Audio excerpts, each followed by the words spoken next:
I'm happy to be part of this 217th SLVC meeting taking place today. Uh, it's been wonderful to have a physical meeting take place. This meeting is also taking place at a very crucial juncture. In fact, so much so that the momentum of the country's economic recovery is also picking up. For the second quarter of the financial year, a quarter-on-quarter GDP rate of 8.4% is registered.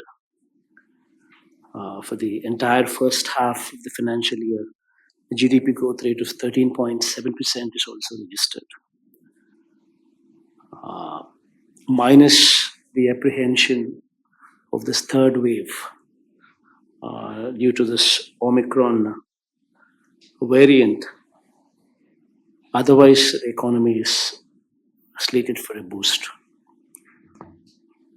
We should hope that possibility of the third wave would have a very low impact on the economy. At this juncture, the importance of credit growth cannot be overemphasized. In fact, the fact that national level, the bank credit of scheduled commercial banks stood at 112 lakhs crores on November 5th, 2021, demonstrating a year-on-year growth rate of 7.1%. This is actually good, considering the fact that the credit growth has also picked up. But strategies to improvise on this front should also evolve.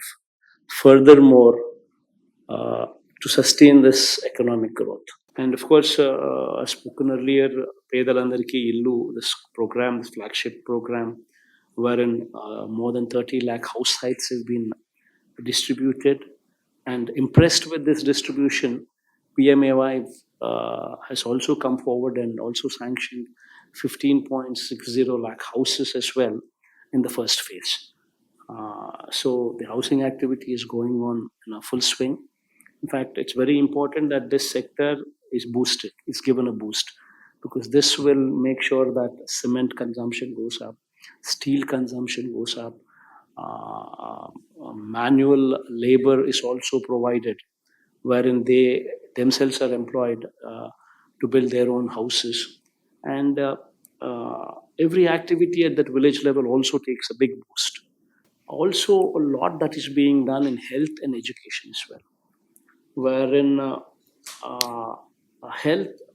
health, if we were to speak about, we're talking about actually transforming the entire health sector to national standards, wherein we are building 16 new teaching hospitals. The state government had only 11 teaching hospitals till date, and we are adding 16 more, spreading to every parliament segment, as taking one parliament segment as a unit, because this would ensure the availability of doctors, the availability of nurses at that parliament level, sufficient in number. Now we're talking about a Chayuta program, which speaks about specific target, wherein we're talking about 45 to 60 years of age women who are under the category of the most responsible age, and giving only to those women who come under that bracket, and giving them consistently for 4 years, supporting them, so that the amount is not scattered. We know to whom we are giving, and we consistently monitor their activity for 4 years, consistently giving every year to the same woman. And we've tied up with Amol, ITC, Reliance, Hindustan Lever, Procter and Gamble, and these kind of big MNC companies also, to show them livelihood.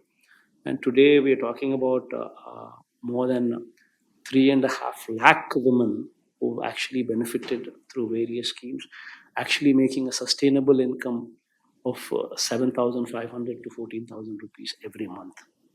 So it's transforming the lives there. And this activity also, going forward, we've gone halfway through it. 50% of the activity is done, and another 50% is left, wherein your help would go a long way in actually completing this circle, and making sure that these women literally stand on their feet on their own. So your support in this area would go a long way in strengthening the hands of women. And my deepest thanks for all of you to have come here and join this meeting, try and understand our plight once again, try and bring about changes in our state. And once again, my deep sense of appreciation and thank you for all of you.